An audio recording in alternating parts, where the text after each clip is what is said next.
Assalamualaikum warahmatullahi wabarakatuh. Kembali lagi di video pembelajaran pengantar akuntansi. Pada materi kali ini kita akan membahas tentang penjurnalan. Nah, penjurnalan ini adalah tahapan pertama dari penyusunan laporan keuangan atau tahapan pertama dari siklus akuntansi, yakni tujuannya adalah untuk mencatat jurnal transaksi akuntansi. Nah, jadi di sini kegiatan atau transaksi ekonomi perusahaan itu dicatat melalui proses akuntansi yang disebut penjurnalan. Setiap transaksi nanti akan melibatkan setidaknya 2 atau lebih akun. Nah, akun sebenarnya sudah pernah kita bahas ya di materi-materi di awal. Misalnya kayak aset itu akunnya seperti kas, kemudian piutang usaha atau piutang dagang, ada perlengkapan, persediaan barang dagang, kemudian peralatan, kendaraan, mesin, itu termasuk akun-akun dalam aset. Kemudian ada juga akun-akun dalam liabilitas atau akun hutang, itu terdiri atas seperti misalnya hutang dagang, kemudian hutang gaji, hutang pajak, dan seterusnya, atau hutang bank itu juga termasuk dalam akun-akun hutang. Kemudian kalau akun ekuitas itu misalnya akun modal disetor, akun modal saham, lalu akun laba ditahan. Nanti juga ada akun tambahan yang mempengaruhi laba ditahan, misalnya akun pendapatan, lalu akun penjualan, akun beban-beban, misalnya beban penyusutan, beban gaji, beban pajak, beban bunga. Lalu ada juga akun dividen, ada juga akun priva. Nah, ketika mencatat transaksi ini terjadi 2 pencatatan, yaitu di sisi kiri yang disebut sebagai debit dan di sisi kanan disebut sebagai kredit, dengan jumlah yang sama pada masing-masing sisi, atau keduanya harus seimbang antara debit dan kredit. Nah, kemudian penerapan debit dan kredit ini juga mengacu pada persamaan akuntansi yang sudah pernah kita bahas di materi sebelumnya. Nah, ini penerapan double entry system ini atau debit kredit ini. Ingat, debit di sisi sebelah kiri, kredit di sisi sebelah kanan. Sama dengan debit sama dengan kredit. Kemudian kita masukkan persamaan akuntansi yang kita bahas sebelumnya. Aset sama dengan hutang ditambah modal ditambah dengan pendapatan kurang beban dikurang dividen. Nah, akun beban dan dividen ini bertanda negatif. Ini yang pernah saya bahas di video sebelumnya ya. Bertanda minus atau negatif untuk beban dan dividen, tapi dia berada di ruas kanan. Nah, untuk memudahkan nantinya pada saat penjurnalan, maka yang memiliki tanda negatif ini kita pindahkan ke ruas kiri supaya nantinya bertanda positif. Jadi aset ditambah beban ditambah dividen, beban dan dividennya dipindahkan ke ruas kiri, sama dengan hutang ditambah modal ditambah dengan pendapatan. Nah, jadi yang berwarna kuning ini aset, akun-akun yang masuk dalam klasifikasi aset, baik itu aset lancar, aset tetap, baik itu berwujud dan tidak berwujud, maka ini namanya bersaldo normal debit. Bersaldo normal debit, termasuk beban dan dividen, itu juga bersaldo normal debit. Artinya, setiap penambahan saldo akun-akun ini maka akan dicatat di sebelah debit. Tapi setiap pengurangan aset, pengurangan biaya, pengurangan dividen, maka akan dicatat di sebelah kredit. Kebalikannya. Kemudian yang berwarna merah ini, hutang ditambah modal dan pendapatan. Akun-akun hutang, akun modal, akun pendapatan itu adalah akun-akun yang bersaldo normal kredit. Artinya, setiap penambahan saldo akun hutang, akun modal, dan pendapatan ini maka akan dicatat di kredit. Sebaliknya, jika terjadi pengurangan hutang, pengurangan modal, pengurangan pendapatan, maka akan dicatat di sebelah debit. Jadi bisa disimpulkan seperti ini untuk akun-akun yang diklasifikasikan pada aset, contohnya kayak kas, piutang dagang, persediaan barang dagang, kemudian apa tadi, misalnya perlengkapan peralatan, mesin, tanah, bangunan, itu termasuk aset. Ketika ada penambahan aset ini, maka akan dicatat di sebelah debit, sedangkan pengurangan aset akan dicatat di sebelah kredit. Selanjutnya akun hutang ini dia bertambahnya dicatat di kredit. Ini tadi bersaldo normal kredit ya. Sedangkan setiap pengurangan hutang akan dicatat di debit. Untuk modal sifatnya sama seperti hutang, karena bersaldo normal kredit, berarti setiap penambahan modal akan dicatat di sebelah kredit. Kemudian setiap pengurangan modal akan dicatat di sebelah debit. Akun pendapatan ini juga sama seperti hutang dan modal. Setiap penambahan pendapatan akan dicatat di sebelah kredit, dan pengurangan pendapatan akan dicatat di sebelah debit. Lanjut, beban dan dividen. Ini ya, prinsipnya sama seperti aset.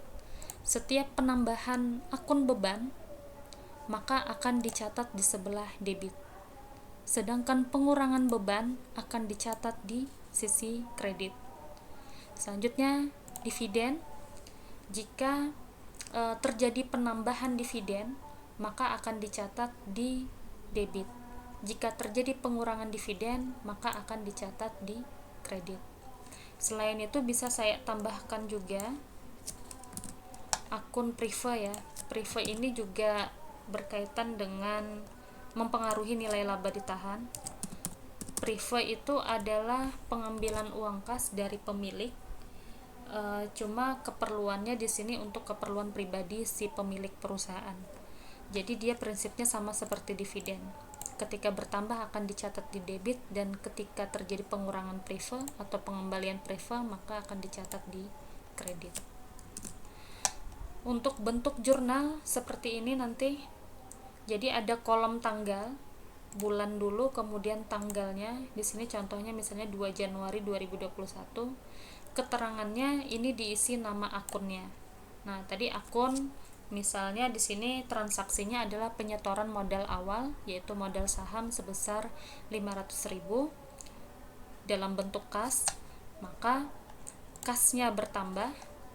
Ingat, kas bertambah itu klasifikasinya adalah aset. Kas adalah bagian dari aset. Ketika aset bertambah dicatatnya di debit. Makanya di sini kas dicatat di debit 500.000. Di sisi lain, penyetoran modal awal ini akan menambah modal saham. Modal bertambah di sebelah kredit. Nah, jadi dicatatnya di kredit. Ingat, setiap akun-akun yang dicatat di sebelah kredit maka harus agak condong ke dalam, ke sebelah kanan dia. Nih, kas dan modal saham 500.000. Baik, kita beralih ke latihan contoh transaksi. Ini sebenarnya ada di video sebelumnya transaksi ini, cuman saya lengkapi sudah dengan tanggal-tanggalnya. Seperti ini. Untuk transaksi yang pertama tanggal 2 Januari ini. Nah, ini 2 Januari. Tuan Anto dan Ardi mendirikan sebuah usaha penyedia jasa servis komputer. Nah, ini kemarin seperti di video sebelumnya tentang persamaan akuntansi, maka harus dianalisis dulu apa yang bertambah. Jadi yang berpengaruh di sini adalah nilai kasnya bertambah. Di sisi lain, modal saham juga, modal sahamnya bertambah. Dampak dari transaksi ini, kasnya bertambah, modal saham bertambah. Kas itu adalah bagian dari aset. Aset yang bertambah maka akan dicatat di sebelah debit. Sedangkan modal saham ini juga bertambah, modal ketika bertambah maka akan dicatat di kredit. Jadi di debitnya adalah aset kas, sedangkan di kreditnya dicatat modal saham. Ini kas bertambah itu akan dicatat di debit, sedangkan modal saham bertambah itu akan dicatat di kredit. Oke, makanya jurnalnya jadinya seperti ini. Kas di debit, modal saham di kredit. Penyetoran modal saham atau modal awal. Lanjut transaksi kedua. PT Elektro membeli peralatan kantor berupa komputer dan peralatan lainnya senilai 35.000 secara tunai. Ingat yang berpengaruh apa? Peralatannya bertambah. Kalau peralatan bertambah berarti aset bertambah. Setiap aset yang bertambah akan dicatat di debit.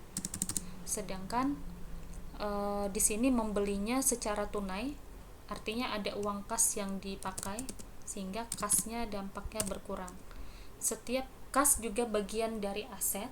Ketika ada pengurangan aset maka akan dicatat di kredit. Nih ya, pengurangan aset. Pengurangan aset akan dicatat di kredit, sedangkan penambahan aset akan dicatat di debit. Di sini peralatannya bertambah, kasnya tapi berkurang. Maka yang dicatat di debit adalah peralatan, sedangkan yang dicatat di kredit adalah kasnya. Sehingga jurnal yang tanggal 4 peralatan di debit 35.000, di kreditnya adalah kas senilai 35.000. Oke, gampang ya. Kemudian transaksi tanggal 5. Nih. Perusahaan membeli mobil pengangkut untuk operasional secara kredit. Oke. Ada aset yang bertambah. Asetnya berupa apa? Kendaraan. Kendaraan bertambah. Aset bertambah dicatat di debit. Sedangkan di sini dia tidak menggunakan uang kas, tapi menggunakan dia secara kredit, artinya dia berhutang. Selain hutang usahanya juga akan bertambah. Ingat, penambahan hutang akan dicatat di sebelah mana? Hutang bertambah dicatat di kredit. Dicatat di kredit. Oke. Artinya untuk transaksi tanggal 5 di debitnya kendaraan, di kreditnya adalah hutang usaha. Nih. Di debitnya adalah kendaraan, di kreditnya adalah hutang usaha. Lalu tanggal 10 PT Elektro menerima pembayaran dari pelanggan secara tunai. Artinya di sini apa? Menerima pendapatan secara tunai. Maka akun pendapatan bertambah. Sisi lain, menerima pembayaran dari pelanggan secara tunai. Ada kas yang bertambah. Pendapatan bertambah dicatat di sisi nih, pendapatan bertambah dicatat di kredit. Dicatat di kredit. Sedangkan kas bertambah dicatat di kas, bagian dari aset. Kas bertambah dicatat di debit. Sehingga jurnalnya di debitnya kas tanggal 10, di debitnya kas, di kreditnya adalah pendapatan. Nih. Di debitnya kas, di kreditnya adalah pendapatan. Kemudian tanggal 15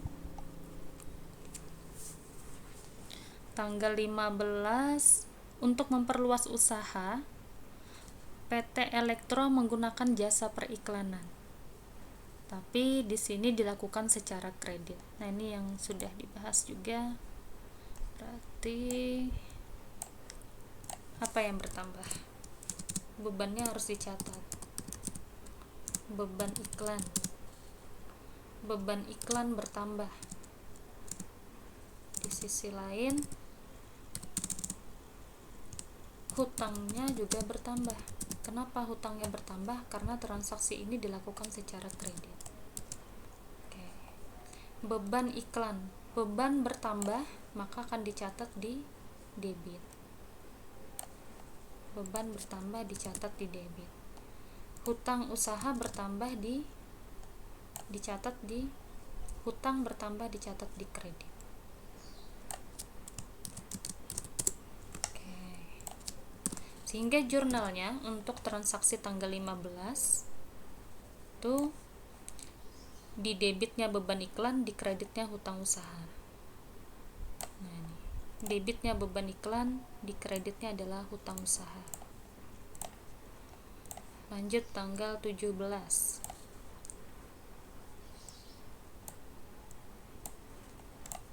Tanggal 17, PT Elektro membuatkan software untuk perusahaan pelanggan senilai 28.000. Artinya menerima penghasilan atau pendapatan. Nah, di sini akun pendapatan bertambah.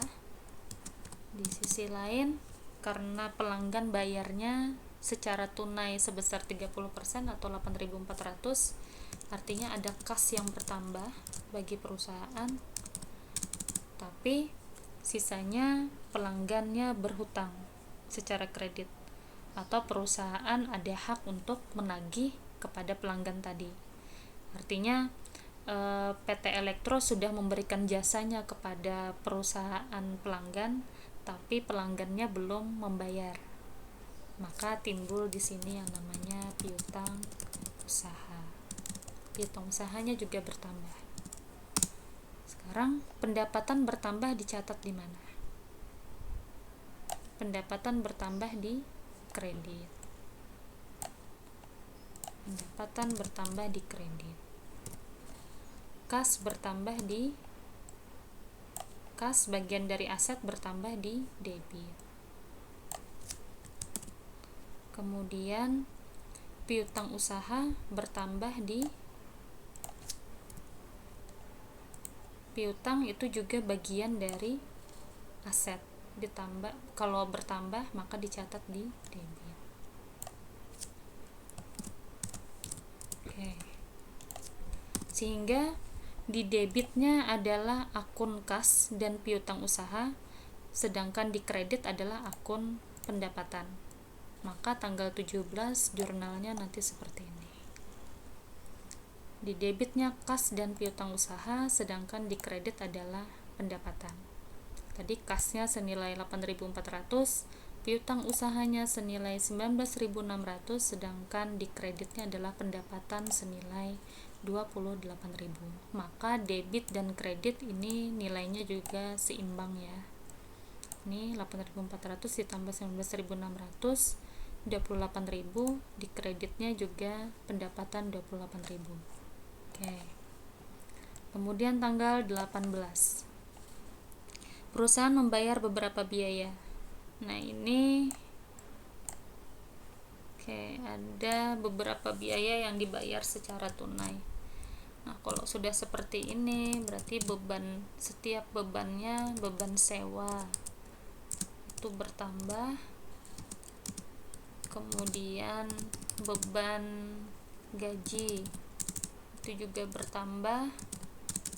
Lalu ada juga beban perlengkapan juga bertambah, dan ini dibayar secara tunai, maka ada kas yang berkurang.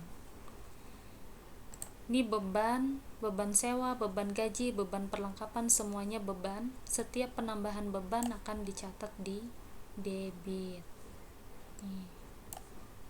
Ini di debit, terus ini juga di debit, beban perlengkapan juga di debit, sisanya kas dicatat di kas berkurang, dicatat di pengurangan aset di kredit. Oke.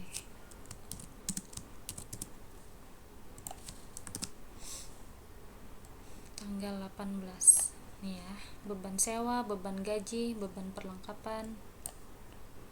dan di kreditnya adalah kas. Ini semuanya di debit, totalnya 30.300 dan di kreditnya adalah nilai kas yang berkurang. Debit kredit. Oke. Lanjut tanggal 21.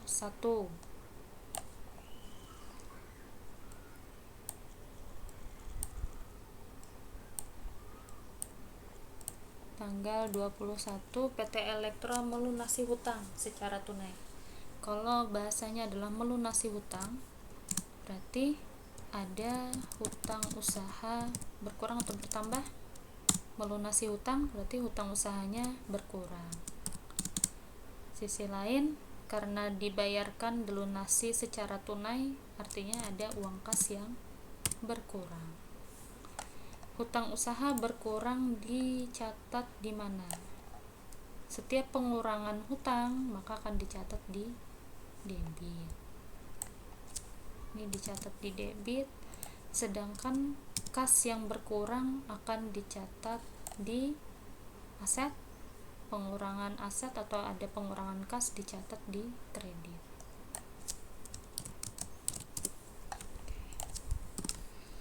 Sehingga jurnalnya di sebelah debit dicatat hutang usaha, sedangkan di kreditnya adalah nilai kas tanggal 21. Nah, ini di debitnya adalah hutang usaha, di kreditnya adalah kas, melunasi hutang secara tunai. Terus tanggal 25, menerima pembayaran piutang oleh pelanggan senilai 19.600. Menerima pembayaran piutang, artinya ada pelunasan piutang. Nah, kalau pelunasan piutang artinya piutang usahanya berkurang karena sudah dibayar oleh pelanggan. Di sisi lain, karena pelanggan sudah membayar, maka bagi perusahaan akan menerima uang kas. Uang kasnya bertambah. Nah, piutangnya, karena piutang berkurang, piutang adalah bagian dari aset. Setiap pengurangan aset akan dicatat di kredit, maka ini dicatat di kredit. Sedangkan penambahan kas akan dicatat di debit. Kas bagian dari aset, penambahan aset di debit ya. Sehingga jurnalnya di debit kas, sedangkan di kreditnya adalah piutang usaha. Nih. Di debitnya kas, di kreditnya adalah piutang usaha. Transaksi terakhir tanggal 31, membayar dividen secara tunai. Nah, ini otomatis dividennya bertambah. Ada penambahan dividen, di sisi lain kasnya berkurang. Membayar dividen. Penambahan dividen akan dicatat di debit, sedangkan pengurangan kas akan dicatat di kredit. Oke. Dividen, penambahan dividen di debit, pengurangan kas dicatatnya di kredit. Sehingga jurnalnya di debitnya adalah dividen, sebelah kreditnya adalah kas. Nih ya, sama seperti mencatat beban. Kalau beban kan bertambah, dicatatnya juga di debit. Dividen bertambah karena dia mengurangi laba ditahan, maka dicatatnya di debit. Dividen dan kas 2.800. Sehingga nanti kalian totalkan, total ini, total di debit adalah, ibu totalkan dulu dari atas sampai dengan transaksi paling bawah, 798.200, dan total di kredit juga sama ya, seimbang. Dan ini juga harus hati-hati, artinya harus sama antara sebelah debit dan kredit tadi, jadi harus seimbang semuanya. Baik, untuk langkah selanjutnya nanti kita masuk ke buku besar, tapi akan saya bahas di video selanjutnya. Untuk hari ini videonya sampai di sini dulu tentang penjurnalan. Baik, terima kasih atas perhatian kalian semuanya yang sudah menyimak video ini dari awal sampai dengan akhir. Mudah-mudahan kalian bisa memahami ya prinsip dari penjurnalan, mulai dari persamaan akuntansi dan paham sisi debit dan kreditnya tadi. Baik, saya tutup. Terima kasih atas perhatiannya. Wassalamualaikum warahmatullahi wabarakatuh.